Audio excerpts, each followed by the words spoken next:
if you'd like.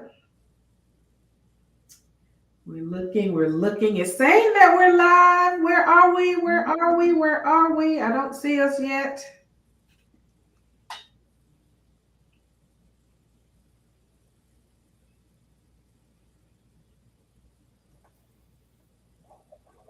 The video is live now, is what it's saying. I see you. Oh, there we go. All right, let's get this party started. Right. I see you. There we go. There we are.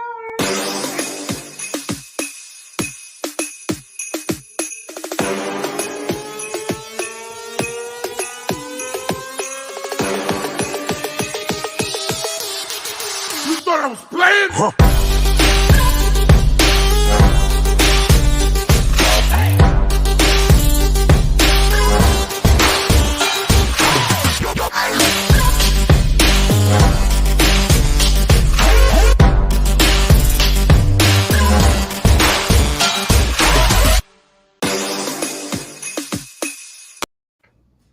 What a treat! What a treat! What a treat! We've been back in the green room, laughing it up. I am super excited about tonight's interview. I have two educators, active leaders in education with me tonight. This doesn't happen often, so I'm super excited to be here with Dr. Tracy Daniel Hardy and Nicole Padula George. Let me just jump in. For those of you who don't know who I am Dr. Barbara Swinney. I am a life and holistic leadership coach and coach trainer. I'm the founder and CEO of the Deeper Leader Institute for Personal and Professional Development, where true leadership starts with self-leadership. That's exactly where we started the Deeper Leader Institute. We start with you. We coach, train, and certify leaders who want to be more effective leaders in their current role or want to launch their own life and leadership coaching business. I am also the founder and CEO of deeperwomenleadglobal.org, where we empower women to be their best selves so that they can empower other women. And I am super excited to be presenting this year Deeper Women Lead Atlanta. Deeper Women Lead Atlanta is happening on March 19th. So if you have not registered, go over to deeperwomenleadglobal.org and register tonight. That was a mouthful. All right, I'm going to take just about 40 seconds to give you a little history of Deeper Women Lead. Deeper Women Lead started in 2018 with this little book. My first book I published, It's Always Deeper, 6 Steps to Achieving Perpetual Success. However, when I was writing the book, I got stuck on chapter 3, which is eliminating the barriers. Go figure. I got stuck when I was supposed to be getting rid of stuff. I got stuck in that chapter. And as I wrote the book, I decided that I didn't want to just publish a book. I wanted to start helping women who were stuck like me, who were stuck inside themselves like me, living the life professionally, but really kind of bumming it personally. So I wanted to create a platform for women in leadership to share their stories and strategies for life, love, and leadership. So in 2018, Deeper Women Speak was born, which established a platform to do just that, for women in leadership to share their stories and strategies for life, love, and leadership. We started in 2018 with just 4 speakers. On March 19th, I'm so excited that we will be hosting 22 speakers on the Deeper Women Lead stage. We are growing. My baby is taller than me, and I am simply overwhelmed at sometimes at what we've been able to accomplish together as women. So I am going to stop talking just for a little bit and let these ladies introduce themselves. Help me welcome Dr. Tracy Daniel Hardy and Nicole Padula George to the Deeper Women Lead stage. I'm going to start with Dr. Tracy. Dr. Tracy, if you can just tell the people who you are, introduce yourself to the people, let them know what you do, where you're from, and what you got going on. All right. So I am Tracy Daniel Hardy. I am a director of technology for a school district in South Mississippi. We're right on the Gulf of Mexico. I do a lot of stuff. I am an author. Hmm? I have a book that will be released this month, The Adventures of Butch and Ruby, Chronicles of a Caregiver. So I'm also a caregiver to my parents.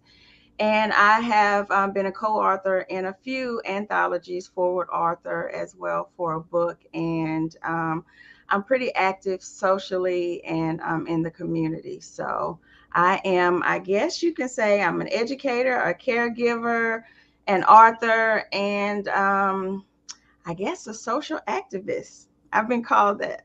A social activist and a speaker. Let's add And that. a speaker, yeah. Well, thank you very much. Welcome, welcome, welcome. Nicole, we're going to kick it to you.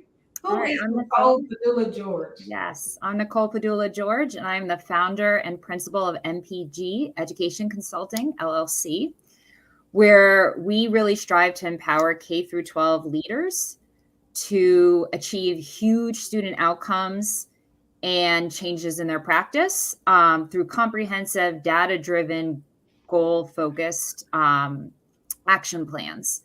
And really, where that stems from is just closing the opportunity gap for students and empowering leaders to come into their true selves and being able to problem solve and do what's right for kids. Very good. Welcome, welcome, welcome, Nicole. Listen, ladies, you heard it. You heard all of these things that these ladies have going on. They are no strangers to the public. They're no strangers to the stage. But I want to ask them, out of all of the stages that you've been on, what intrigued you? Why the Deeper Women Lead stage? Well, for me, the Deeper Women Lead stage leader is someone whose vision I trust, someone who I know from way, way, way back when. That intrigued me. Also, the focus of the conference and how we are trying to motivate and encourage women, all women, how we are trying to push women to be deeper, to be a better version of themselves, and to be collaborators with other women, and joining together to make this movement move forward. So that's just a little bit of what intrigued me about it. Thank you. Okay, Nicole. What I really loved is the platform to allow to shine on women who are really, really doing awesome things, both business as well as in their personal lives. And then I, dug a little deeper. I was like, let me check out these tenants that you have. And can I share the one that like really resonated with me? Yes. I love the one that was a deeper woman understands that her only function is to be light. When you are light, you cannot complain about the darkness. All you can do is shine.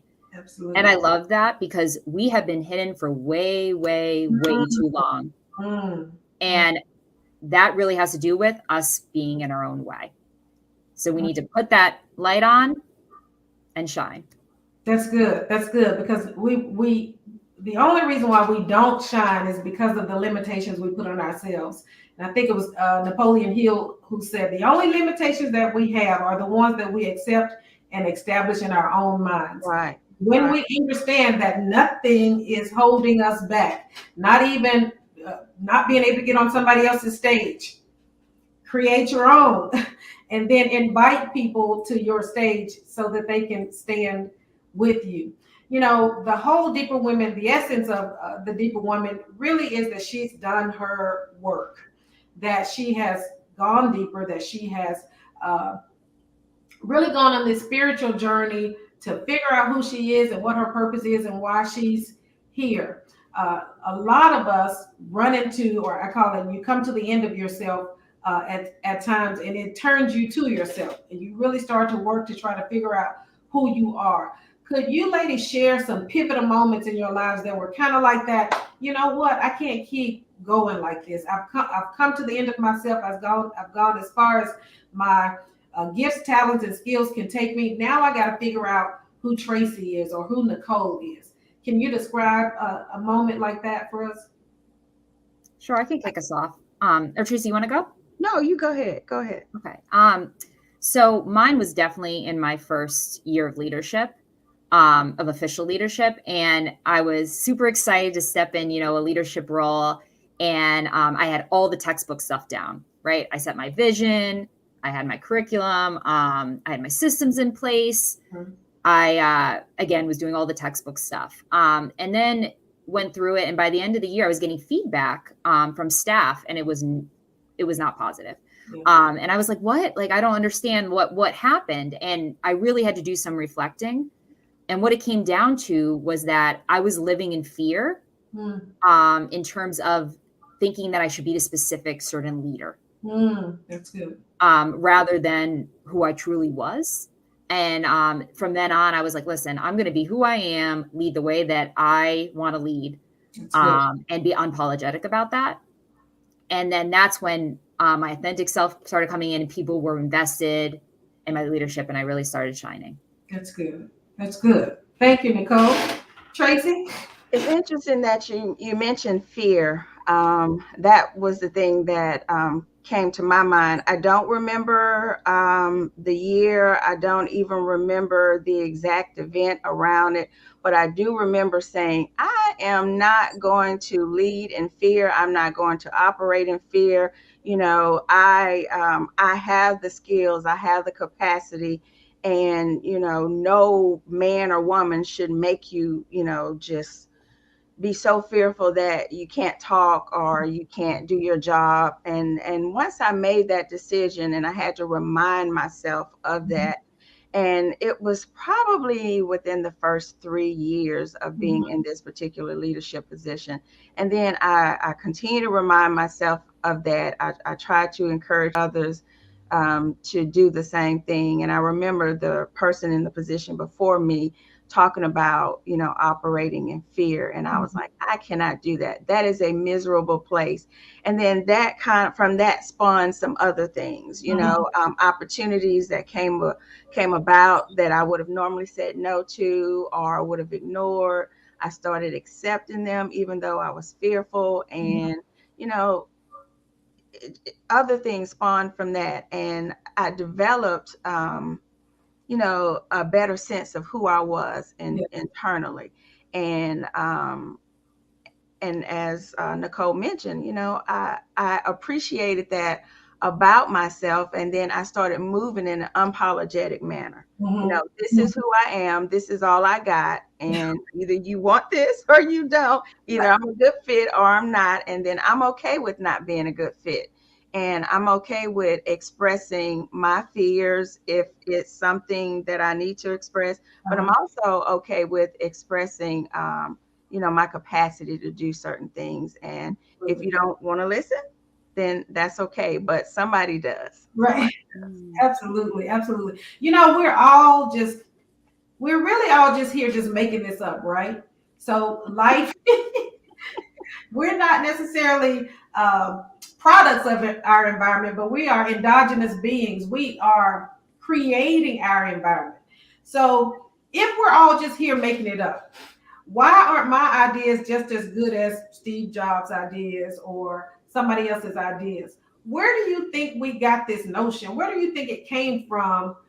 This fear that what I have is not good enough, or what I have is not just as good as the person who did it before me, because it's uniquely mine. So it is as good as that person. Where do you think we got those messages from?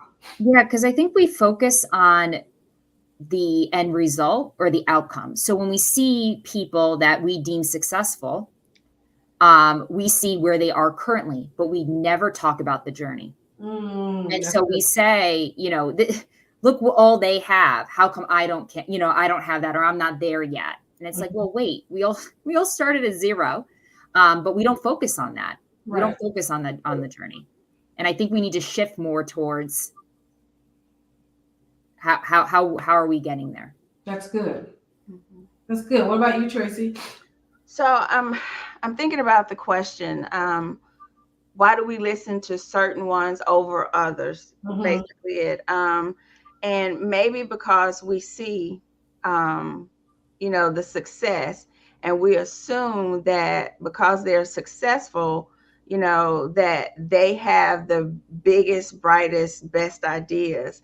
And as she mentioned, there is a journey to get to that point. But also, historically, women had to be quiet. That's true. We had to sit down and be quiet. We work behind the scenes. And so we still experience that today. We That's true. still, I experience some of it today. Sometimes they let it slip.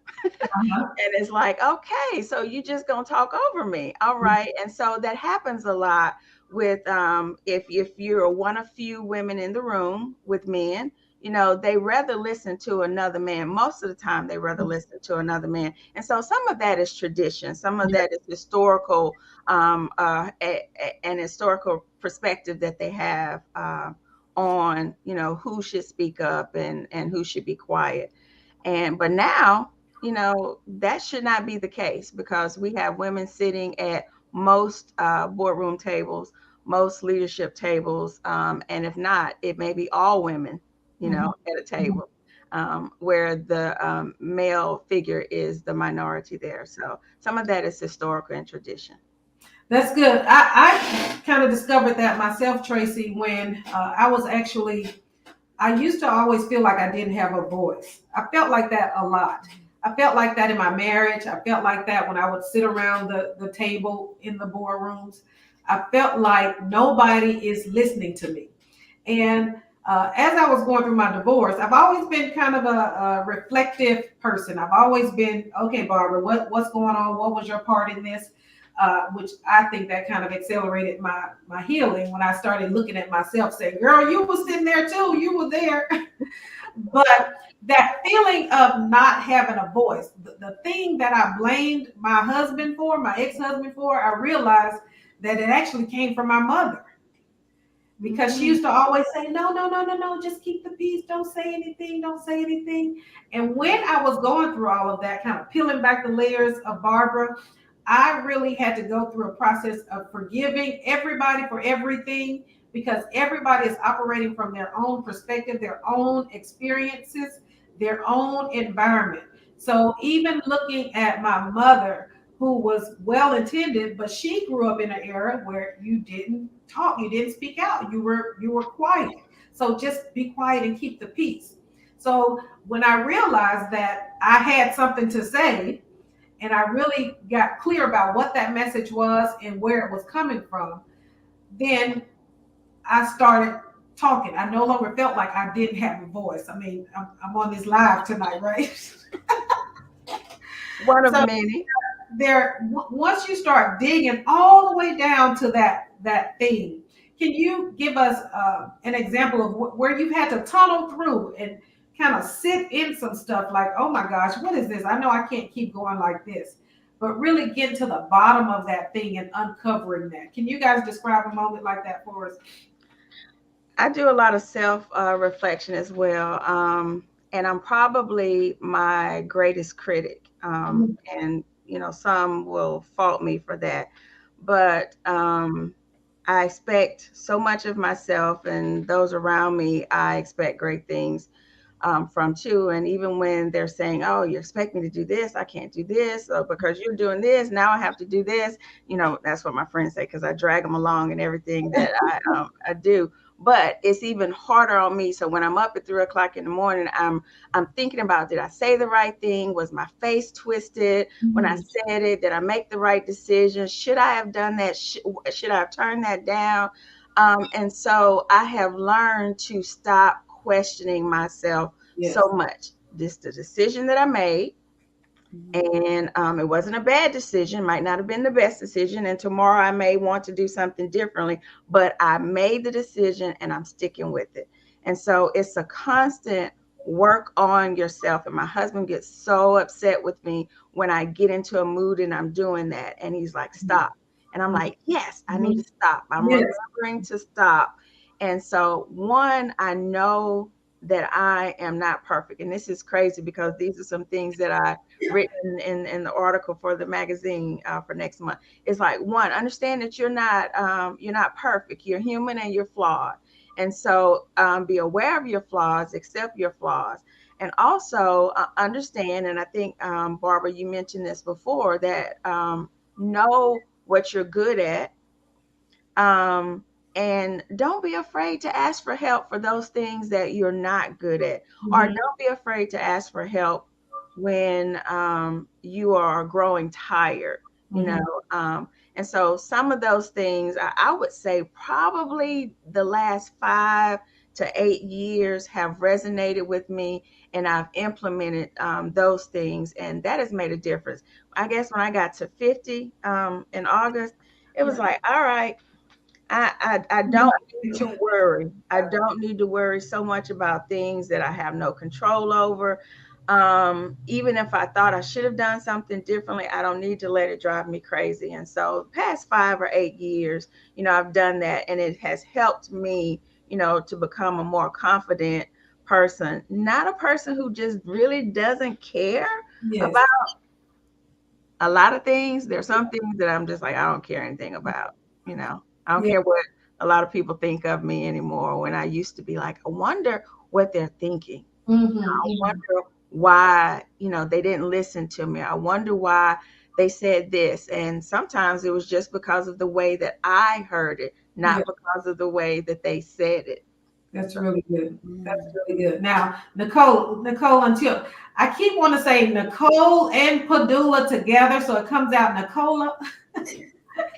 But Nicole, until you get in the 50 club, the 50 and over club, you still have to work through your.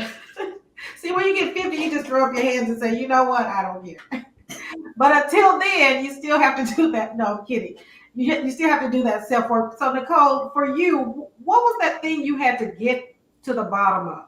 Yeah. So, Dr. Tracy, when you were talking, it really made me think about learning to treat yourself kindly. Mm. I really realized that there was a lot of negative self-talk going on. And then I would say, if my friend said the same thing, what would I say to them? And it That's would sound a lot different. mm-hmm. And so really saying, is this, also piggybacking off of Dr. Tracy, what you said around like, is this actually what happened? Or is this a perception that I have because I'm not being kind to myself? And really grounding in reality, and recognizing when you're starting to go down that path of negative self-talk. Mm-hmm. That's good. That's good. And Tracy said earlier, I'm not perfect. I don't know where we got that notion from either. that we're We're perfect, supposed to be perfect. right? And Steve, it's so ingrained in us that we put on this facade yeah, that we are perfect. And right. then as soon as we cross the threshold, enter our homes, we peel off the layers of perfection that we just pasted on, and then we fall apart at the house. Like, Yes, why? yes. Or behind Well, it's closed. exhausting. It's It is. exhausting. And for who? I mean, that's the next question. It's like, for who? Right. And I think that's where it comes in of confidence. It's Mm-hmm. really about confidence, accepting who you are, That's good. and using that as an anchor to guide decisions that you're making, and being okay with that. That's good. That is the big thing, because really, who are you putting on this facade for? And here's what we don't realize. We don't realize that they're all trying to be us. I And hope we're not. like, oh my gosh, we're not good enough. It's like it's a crazy cycle of perception. I think I heard Jay Shetty say that perception is just an illusion. Like I have my perception of what your perception is of me, and somewhere in the middle is just a puff of smoke. Because how you feel about me is just what you're bringing to the experience as well impacts how you feel about me. And it's the same thing. But you said, Nicole, it's the confidence that you're able to walk in. 90% of getting a thing done is confidence. And when you really, really get clear about who you are, Dr. Daniel Hardy, sometimes it comes across as if you don't care. But it's not that you don't care. I'm just clear about who I am. I like pineapples. You don't like pineapples. It And doesn't it's okay. change the fact that it's still a pineapple. Yeah, but that takes time too. You know what I mean? And I think we were talking about, age and in the sense of that when you're in, even in your 20s and you're first starting out and trying to figure out things, you don't know who you are yet. Right. And I think that I'm still learning, right? Like we're always still learning that, but Mm-hmm. it takes time and experiences to say, oh, like, what are my values? Like, why am I here? What's important to me? Like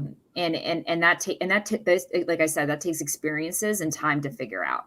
Yeah. Yes, Because experience. you just take on other people's at first. You know what I mean? You're just taking on like either your family or somebody you admire, right? You're like, oh, their values are my values. And Mhm. you realize like that's not always the case, and you build your own.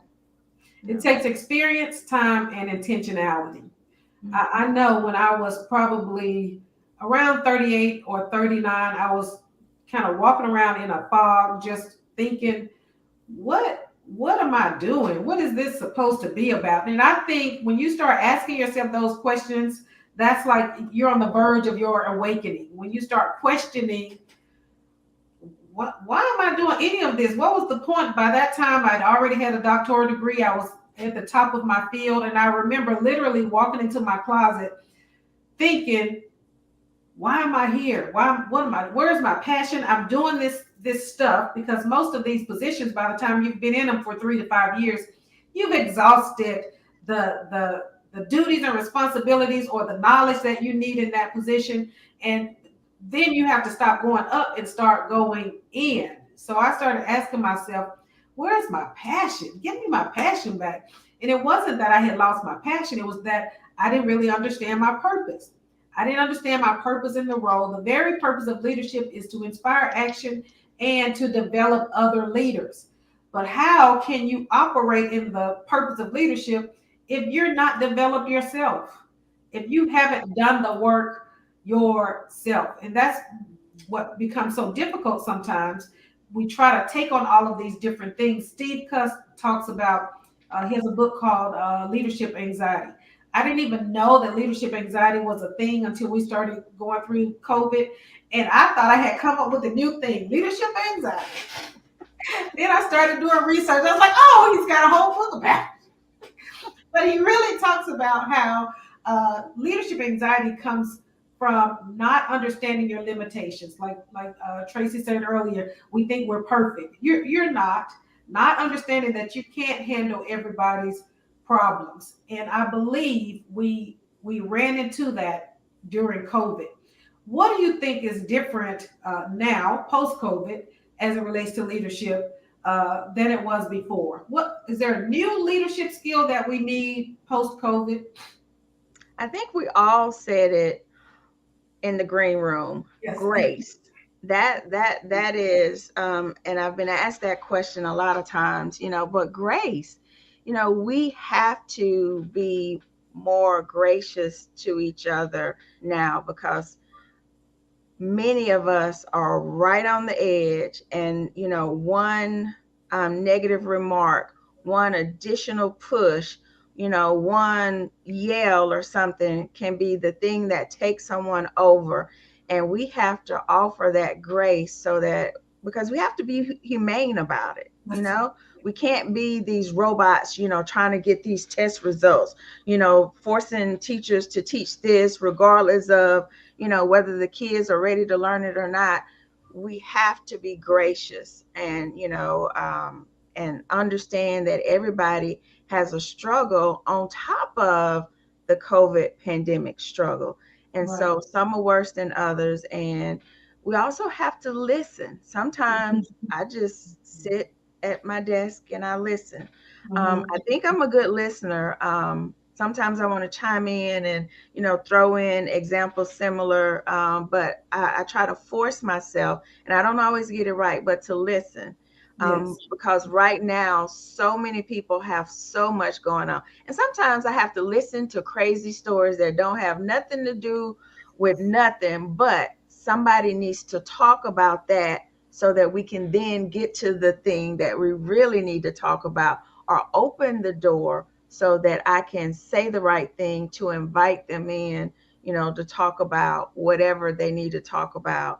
And it a lot of times, I'm a fixer. I want to fix everything, Mhm. and I have to understand that I can't fix everything. And I wanted to come in on something you said a few minutes ago, Barbara, is that when I get into that spot where I'm not sure what my next move is, how I'm supposed to navigate, that's when I dig deep into my spirituality and say, okay, I need to sit still. That's good. I need to sit still until I hear a voice telling me which way to go, or I get that little nudge to go. And so I always mention, I ask people, what do you want to be when you grow up? And I'll tell the children, I'm still trying to figure out what I want to be when I grow up. I can just put it out there, I'm interested in doing this. And then I wait for guidance to see if that's the best thing for me, if that's the best path for me. And I know that God will lead me in a better direction than I can try to plan for myself. Because if I just take off running down the street and I'm supposed to be going the other way, I'm going to be running for a long, long time and never get to where I'm supposed to be going, because that ain't where I'm supposed to be. Right. That's right. If I stop and listen and be guided, based on my interests and my passion, Mm-hmm. and my faith, I'll get to where I'm supposed to be and be fulfilled when I'm there. Absolutely. So listening is definitely, I won't say the new leadership skill. It's one that we need to fine tune. What have you found anything different, Nicole, that you're having to do post COVID? Yeah, I mean, definitely the grace. To add on to that, not only grace for others, but like we're talking about, grace for ourselves as well. And I think with that, to be able to do that, we have to have really genuine relationships. That's good. And what that means is knowing people as people, right? So we obviously see people in terms of their roles, but also people as people. And some people need to talk and be listened to. Some people need to problem solve together. Some people, right? So it's really, and also with that, knowing when you can push. If you know somebody, you know when you can push and when you need to pull back. Yes. Good. And I think that sometimes we want to apply all, right? Mhm. That, I'm just going to push everybody right now, or I'm going to pull back for everybody. But really, it's this fine tuning, this dance that you're doing based off of who people are and what they need at that moment. And that can only happen when you genuinely know who people are and you see them for who they are. That's good. That's really good. Yes. Giving people the space to think, listening to people. Tracy, you said it earlier. Probably about 85% of my day is spent talking to people about things that have absolutely nothing and everything to do with how they're showing up at work. And one of the things that I try to be cognizant of people needing permission to feel how they feel. I had one young lady come to me, and she was struggling with the fact, because one of the things that COVID uncovered was people not being on purpose. And sometimes we end up in these default dreams. Sometimes, like education, you find yourself teaching or find yourself being a principal or whatever it is, because that was the safe route to take. And you kind of wake up in the middle of, I don't want to do this anymore. But I had a young lady come to me, and she was feeling this. I just don't want to do this anymore, but she wouldn't actually say it out of her mouth, because, we are in education and it's a noble profession and we are servants, and there's no way you're not supposed to want to be with children. But you do have permission to figure out who you are and figure out who you are in your life and who you can be in this position. So it might not be you just don't want the position anymore. It might be that you're struggling to get to you. And that vibration that you're feeling is your purpose trying to make room for itself. So really, what I found post-COVID is really giving people permission to feel what they feel. I don't want to do anything anymore. Like in this moment, I don't feel like it. no matter how much it inconveniences you as a leader. Yes, Humanity over inconvenience. And I that's mean, that's hard. And a that's. lot of times you have leaders who act up, act ugly Mhm. about that, when people need the freedom to discover themselves and to do what they're passionate about, and explore other avenues. Because I would hate if someone locked me in a box, Absolutely. like, yeah, that would not be good. Yeah, just to add to that, I think there's this pressure around being a leader in terms of the face that you're showing, Mhm. and that feeling where you're like, ooh, things are tough and I'm struggling. Mhm. Do I share that? Do I not? Because you're in that position, right? And I think that it is really important to share that. And it's okay to say, this is really tough right now, but Mhm. we always want to anchor it in solutions, right? So it's like, we're not just here to vent all the time. Like, of course, there are times and places for that, but it's this idea of, okay, this is difficult. We're facing an obstacle or a barrier, Mhm. whatever it may be. And let's partner together so that we can come up with a solution. But I think there is that constant pressure Yes. around being a leader of like, when can I show true feelings sometimes? Yes. And I think that we have to just let that go, Mhm. because people really want to see who you are. And it's Well, when that goes you back to that traditional, the traditional stuff that I was talking about, where, I think we were taught or we were shown that to be vulnerable means that you were weak and you yes. weren't a good leader. Like, you had to have all the answers, you had to, always have a strong face on and have the right words. But those may have been the depictions of strong leaders, or leaders that Mhm. we value, but those weren't all leaders that were respected. And Right. so I find that when I'm vulnerable and say, hey, y'all help me, make a decision, and give someone else an opportunity to lead, you actually see that maybe your folks have a greater capacity than you think, that Mhm. some Mhm. people have, leadership potential that you would not have known because you didn't open the door for it. I'm finding that out now, after, working with someone for, ooh, 10, 12 years. And I'm just pleasantly surprised. But now I'm like questioning myself, not long though, because I can't Right. and I'm not going to do that. Like, why didn't I know that? Did I not foster the right environment for that to come out? But maybe the time was not right before and the time is right now. And so I believe in God's time too. So, I'm like, no, I didn't prevent that from happening. Well, and releasing yourself from the judgment.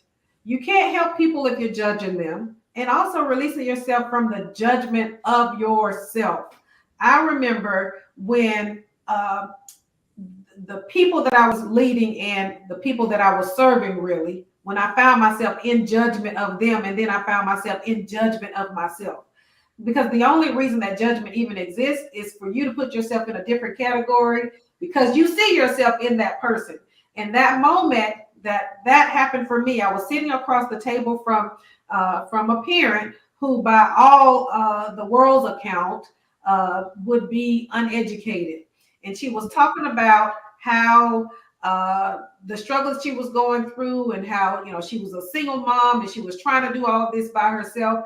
And as I sat and listened to that woman, I saw myself as separate from her at first, and then I said, "There's really nothing different about your situation and hers. She's a single parent.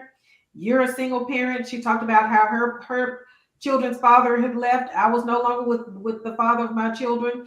And I said to myself, Barbara, the only difference between you and the woman you're sitting across from is that you have the knowledge and the resources. You know how to get help, you know where to go, and you've got the resources to get it. That is the only difference. And from that day to this one, it has completely changed how I look at people, how I see myself. in comparison to people. I really don't even compare myself to people, but I give people, again, that word, the grace to be who they are. One last thing before we let you ladies go. This has been amazing, and it wasn't all about education. One last question. What is it that you hope that the women who will attend Deeper Women Lead Atlanta on March 19th, what do you want them to walk away with?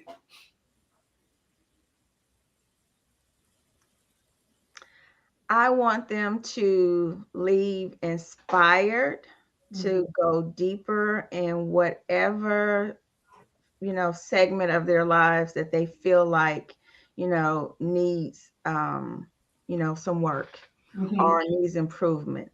I want them to be fulfilled, like going, after, like leaving a very spirit-filled revival. They're revived and they want to go back and use that rejuvenated spirit that they have to give all that they can give, to a job, to a career, to a relationship, to a family that maybe before they left for the conference, they were waning on, they were growing a little weary, with. I want them to, just to leave, refreshed, having learned something new and having been inspired by wonderful speakers like Nicole and you, Dr. Barbara.